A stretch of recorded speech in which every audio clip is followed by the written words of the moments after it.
গাড়ি কারখানা না, গাড়ি মেরামত কাটবেন না গো আপনি। আমি চিফ, হ্যাঁ হ্যাঁ, অনুসন্ধানী মানে দেখছি যে কোথাও কোনো জায়গাতে রিপোর্ট করা যায় নাকি। আমরা এখানে আজকের খবর থেকে আসছি এই জিনিসটারে ভেরিফাই করতে। আচ্ছা ভাই, আপনার পকেটে কি এটা ভাই? আমার পকেটে ওয়াকিটকি ভাই।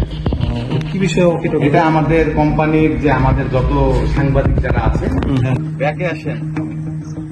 আমাদের হেড অফিস বালিয়াপুকুর 27 নম্বর ওয়ার্ড, বড় এটা কি রাজশাহীর স্থানীয়? স্থানীয়। সাংবাদিক পরিচয়ে চাঁদাবাজি করতে গিয়ে হাতে নাতে ধরা। রাজশাহীর পবা উপজেলা পারিলা ইউনিয়নের ভাল্লুকপুকুরে অবস্থিত একটি বিস্কুট কারখানায় এমনই অভিযোগ উঠেছে কয়েকজন ব্যক্তির বিরুদ্ধে। স্থানীয় সূত্র জানায়, একটি জাতীয় দৈনিকের সাংবাদিক পরিচয় দিয়ে কয়েকজন ব্যক্তি কারখানাতে প্রবেশ করেন। তারা বিভিন্ন তথ্য সংগ্রহের কথা বলে কারখানা কর্তৃপক্ষের সঙ্গে কথা বলেন এবং এক পর্যায়ে নানা ধরনের প্রশ্ন ও চাপ সৃষ্টি করেন বলে অভিযোগ করেন।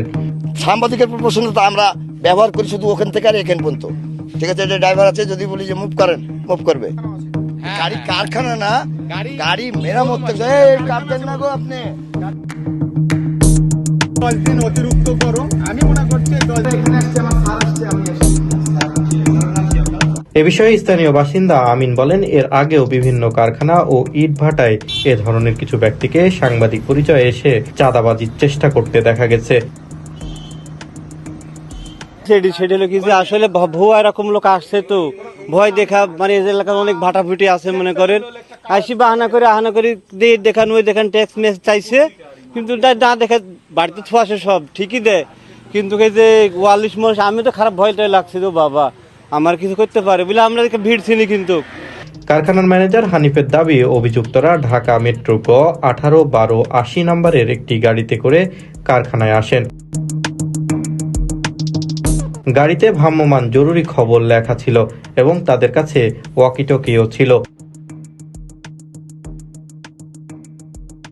তিনি জানান, তারা নিজেদের একটি গণমাধ্যমের সম্পাদক পরিচয় দিয়ে বিভিন্নভাবে চাপ প্রয়োগ করেন। ঘটনাটি জানাজানি হলে এলাকায় চাঞ্চল্যের সৃষ্টি হয়। পরিস্থিতি বেগতিক হয়ে উঠতে পারে এমন আশঙ্কায় অভিযুক্তরা দ্রুত স্থান ত্যাগ করেন বলেও জানান স্থানীয়রা।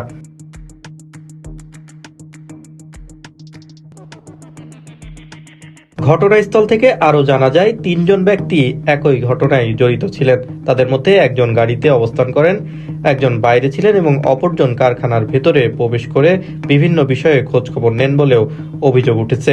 এছাড়াও আজকের খবর নামে একটি গণমাধ্যমের পরিচয় দেন বলে জানা যায়। সামাজিক যোগাযোগ মাধ্যমে অনুসন্ধানে একই নামে একাধিক ফেসবুক আইডির অস্তিত্ব পাওয়া গেছে। বিভিন্ন ভিডিওতে একজন ব্যক্তিকে রিপোর্টার হিসেবে দেখা যায়, যার হাতে বুম মাইক এবং সঙ্গে ওয়াকিটকিও দেখা গেছে। কিন্তু এই যে ৪৪ মাস আমি তো খারাপ ভয়টাই লাগছে তো বাবা আমার কিছু করতে পারে বলে আমরা ভিড় ছিনি, কিন্তু কাজ করতে এখানে। কিন্তু অভিযুক্ত বাইজিদ অভিযোগ অস্বীকার করে বলেন, তাদের পরিচয় যাচাই করতে হলে অফিসে যোগাযোগ করতে হবে। তাদের হেড অফিস রাজশাহী বড় বটতলা বালিয়াপুকুর এলাকায় এবং তাদের নিজস্ব গাড়ি ও প্রতিষ্ঠান রয়েছে। ব্যবহৃত ওয়াকিটকি তাদের প্রতিষ্ঠানের কাজে ব্যবহার হয় বলেও তিনি দাবি করেন। তবে চাঁদাবাজির অভিযোগ অস্বীকার করেন তিনি। এ ঘটনায় এলাকায় ব্যাপক আলোচনা সমালোচনা চলছে। অভিযোগের সত্যতা যাচাই করে প্রয়োজনীয় ব্যবস্থা নিতে সংশ্লিষ্ট কর্তৃপক্ষের হস্তক্ষেপ কামনা করছেন স্থানীয়রা। ওর মাজাতে ওই আইডেন্টি কার্ড ছিল ২-৩টা, একটা ওই যে ওয়ারলেস না কি বলে এইগুলাও ছিল। আমি বললাম যে আপনি কি জন্য আসছেন, বা এগুলা পরিদর্শন করা আমাদের দায়িত্ব। তো পরিদর্শন সে করছে, পুরাটুরা নানান কথা বলতেছে, এগুলা কেন বিস্কুট থাকবে। কাগজের পরের পর্বতে সে দাবির অ্যামাউন্ট হয়তো আসতো, সে কাগজের পর্বতে আপনারা আইছেন, আমার খুব উপকার হয়েছে, আমার 10-20 টাকাও খরচা হয় না।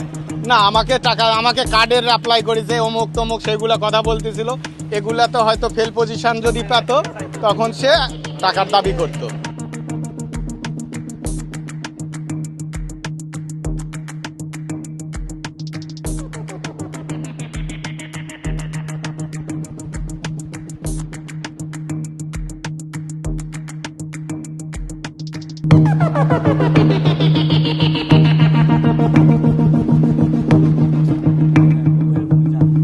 আশিকুর রহমান, রাজ টাইমস।